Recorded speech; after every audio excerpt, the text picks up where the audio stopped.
the goal is to have some way to have variation that management kind of doesn't know about, because I don't believe that management necessarily has superior knowledge.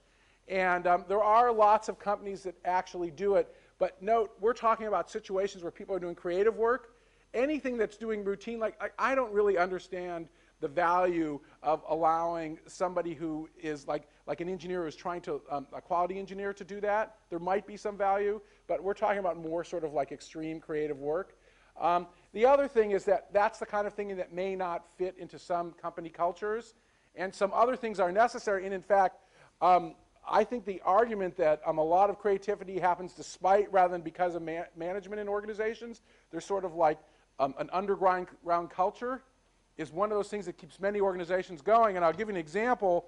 Some years ago, we had this huge German engineering company called Siemens, spend a lot of money in executive education here. I think they probably wasted the money.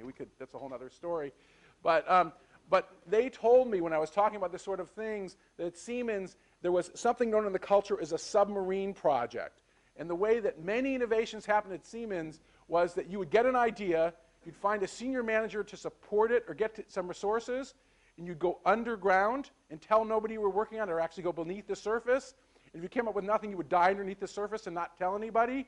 But if you came up with something that worked, you would find either your original supporter or another one, and they would take credit for it. So it looked like they had this really high success rate when they actually didn't. And sort of the Atari story is another one of those. So that's one of the things that happens, and I think that makes engineering and other technical companies great, is sometimes they do great things despite rather than because of management. And when management won't support it, they spin out and do a startup, of course. That's the way that many startups have happened around here, is people do work on company time. Either they don't tell their manager, or hopefully at least they tell them because they're supposed to, and they say no and they go and start a company.